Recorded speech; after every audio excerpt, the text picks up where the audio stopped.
Advocate B N Haskar അതാണ് ആവശ്യപ്പെടുന്നത്. സർക്കാർ ഈ വിഷയത്തിൽ ഇടപെടേണ്ടതല്ലേ? കാരണം അങ്ങ് കേന്ദ്ര ഏജൻസികളെ പഴിച്ചുകൊണ്ട് സംസാരിച്ചു. ഇപ്പോൾ മോദിയെയും അമിത്ഷായുമാണ് ഇതിൽ ഉത്തരവാദികൾ എന്ന രീതിയിൽ സംസാരിച്ചു. ഡൽഹി ഗവൺമെൻറ്റിൻ്റെ കാര്യം എടുത്തു നോക്കൂ. ഈ ഡൽഹി ഗവൺമെൻറ്റിൽ എന്താണ് സംഭവിച്ചത്? ഡൽഹിയിൽ നിന്ന് എത്രയോ റോഹിംഗ്യൻസിനെയും ബംഗ്ലാദേശികളെയും രേഖകളില്ലാതെ ഈ രാജ്യത്ത് താമസിക്കുന്ന എത്ര പേരെ ഡൽഹി സർക്കാരിന്, ഡൽഹി പോലീസിന് പുറത്താക്കാൻ കഴിഞ്ഞു?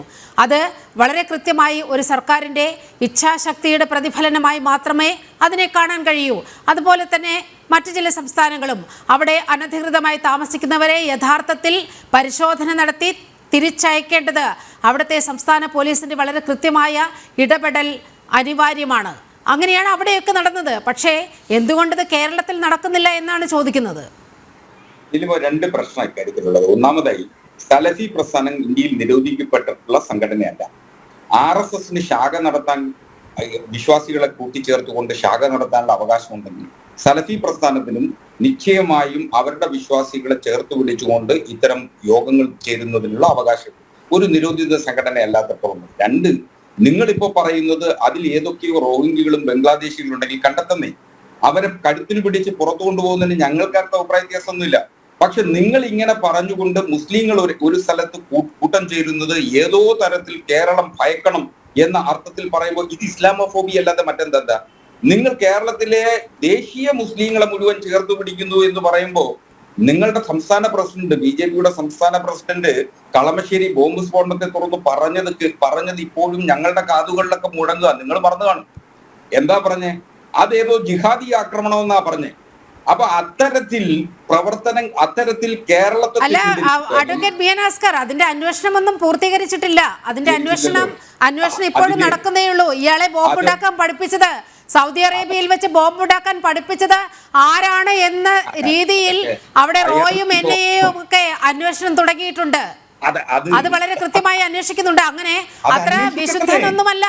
അയാളുടെ പുറകിൽ ആരാണ് എന്നുള്ളത് ഇതുവരെ കണ്ടെത്തിയിട്ടുമില്ല.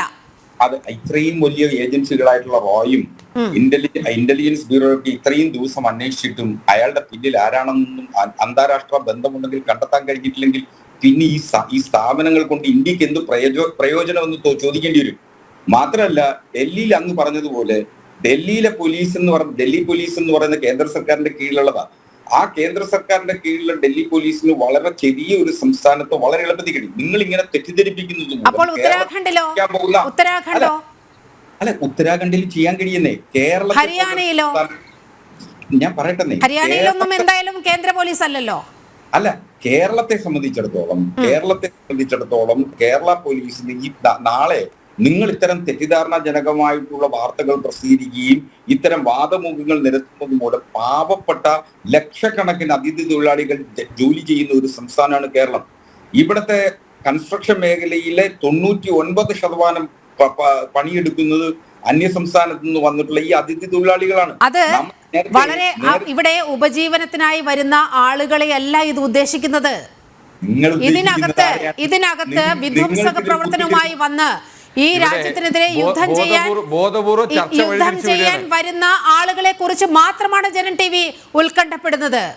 നിങ്ങളുടെ ഉത്കണ്ഠ എന്ന് പറയുന്നത് കൃത്യമായ രാഷ്ട്രീയ അജണ്ട കൂടി വെച്ചിട്ടുള്ള ഉത്കണ്ഠയാണ്.